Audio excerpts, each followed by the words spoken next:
Hello everyone, कैसे आप सब लोग। तो आज एक इंटरेस्टिंग सी वीडियो लेके आई हूँ मैं। बट वीडियो को स्टार्ट करने से पहले मैं आज आपको बता देती हूँ कि आज मैंने कवर करे हैं 4 आवर्स 19 मिनट। तो जो लोग भी मुझे 100 डे व्लॉग चैलेंज पे डेली फॉलो कर रहे हैं उन लोगों को पता होगा कि 27 की मेरी एक ट्रिप है दिल्ली टू कामाख्या।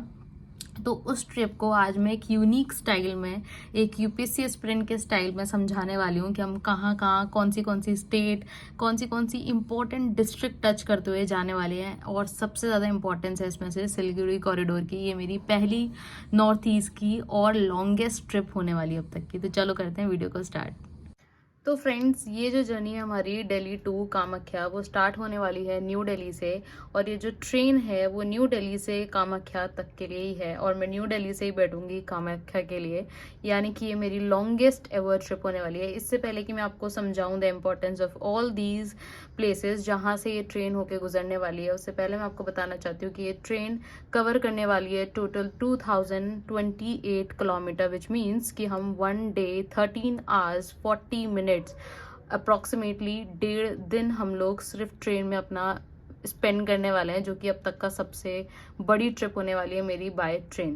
तो चलो स्टार्ट करते हैं इससे। मुझे न्यू दिल्ली एक्सप्लेन करने की ज़रूरत नहीं है क्योंकि ऑफ कोर्स इसकी इंपॉर्टेंस सब लोग जानते हैं। But for the sake of कि हम सबको एक्सप्लेन करेंगे तो न्यू दिल्ली को हम एक्सप्लेन करते हैं।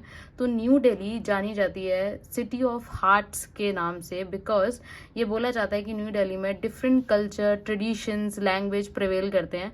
तो इसलिए इसको एक मेल्टिंग पॉइंट ऑफ कल्चर्स बोला जाता है। फिर हम एंटर हो जाते हैं यूपी में, जहाँ पर एक मेजर स्टेशन आने वाला है अलीगढ़। अलीगढ़ को हम ताला नगरी के नाम से भी जानते हैं क्योंकि ये लॉक के लिए बहुत ज़्यादा फेमस है।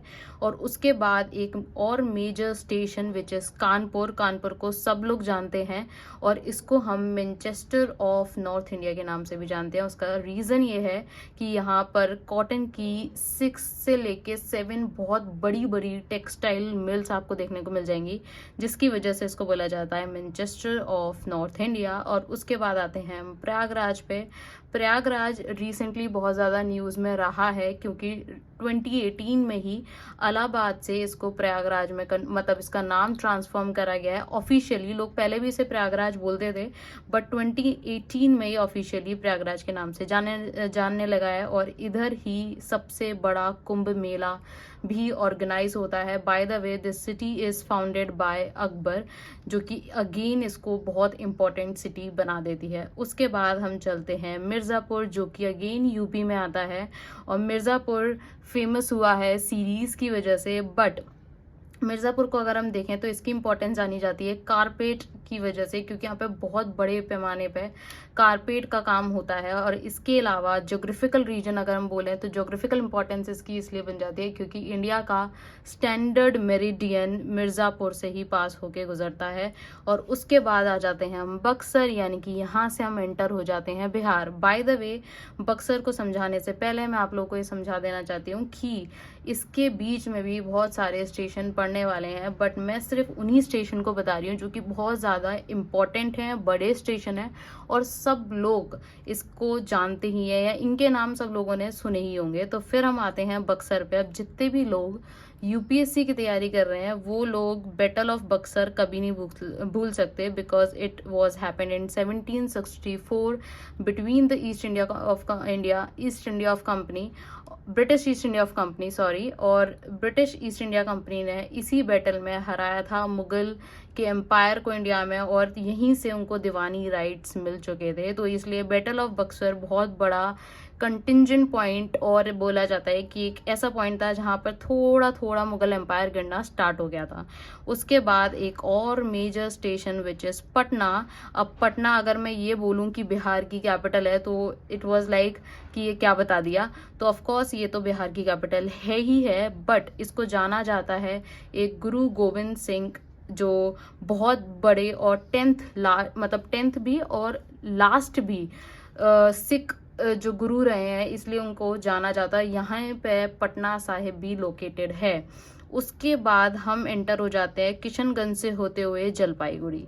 Now comes the term Jalpaiguri. Jalpaiguri बहुत कम लोगों ने सुना होगा, बट यूपीएससी एस्पिरेंट जितने भी हैं उनके अमंग ये जो टर्म है ना, ये बहुत ज़्यादा कॉमन है, because they all know about the Siliguri corridor importance. और जिन लोगों को भी ये जानना है व्हाट इज सिलीगुड़ी कॉरिडोर, तो वो लोग मेरा आज का शॉर्ट्स देख सकते हैं।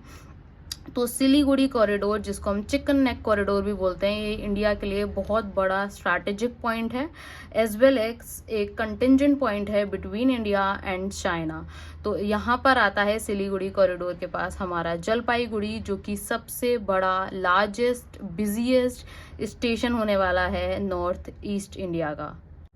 तो अब एक और पॉइंट जलपाईगुड़ी के बारे में ये है कि ये जो वर्ड है जलपाई, उसका नाम पड़ा है, मतलब जलपाई को बोला जाता है ऑलिव, और यहाँ पर बहुत बड़े पैमाने पे ऑलिव प्लांटेशन होता है। इस वजह से भी एक रीज़न है कि इस जगह का नाम पड़ गया Jalpaiguri, which is a gateway to Darjeeling and Sikkim. और दार्जिलिंग और सिक्किम इतनी ब्यूटीफुल प्लेसेस हैं इंडिया के लिए कि जो लोग भी सिक्किम या दार्जिलिंग विजिट करते हैं तो दे शुड मूव टू पहले Jalpaiguri and then to Darjeeling and Sikkim. उसके बाद between Jalpaiguri and Kamakhya there lie a temple, there is a station called Kokrajhar.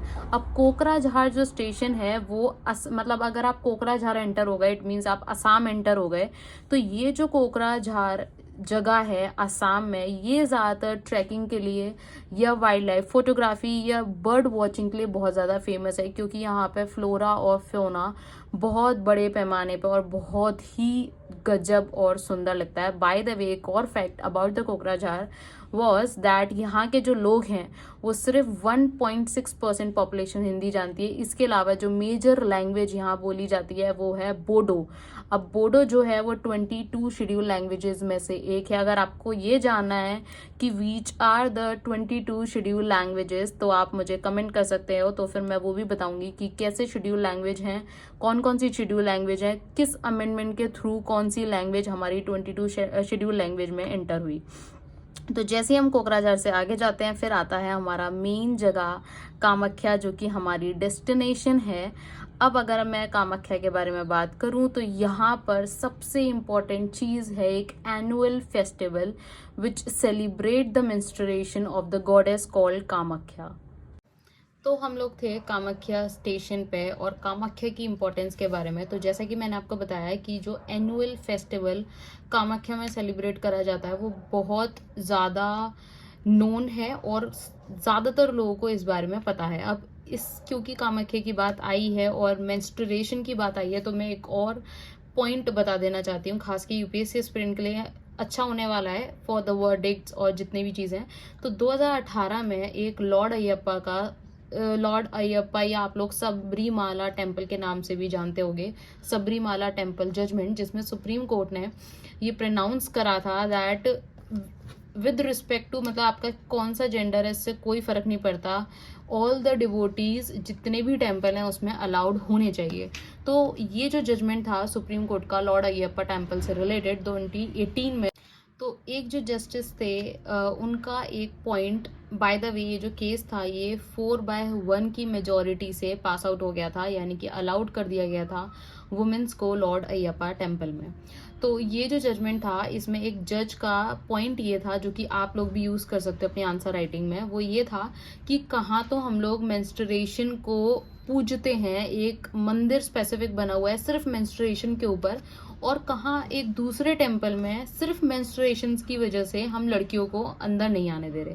तो ये जो पॉइंट था इसको एक्सेप्ट करा गया था, और इसी वजह से, मतलब इसके अलावा और भी पॉइंट्स थे बट ये एक और कारण था जो कि अच्छा पॉइंट है आर्ग्यूमेंट के लिए कि Y women should enter in a temple, भले ही चाहे फिर वो जो भगवान हो वो सेलिबेसी में हो या ना हो। तो इसी पॉइंट से हम आज की वीडियो को एंड करते हैं। अगर आप लोगों को मेरी वीडियो अच्छी लगी हो तो मुझे बहुत सारा सपोर्ट करना। मैं आप लोगों से मिलती हूँ एक और नई इंटरेस्टिंग वीडियो में। तब तक के लिए be happy, stay healthy, study hard मैं बोल नहीं सकती बिकॉज मैं खुद भी स्टडी नहीं कर रही हूँ।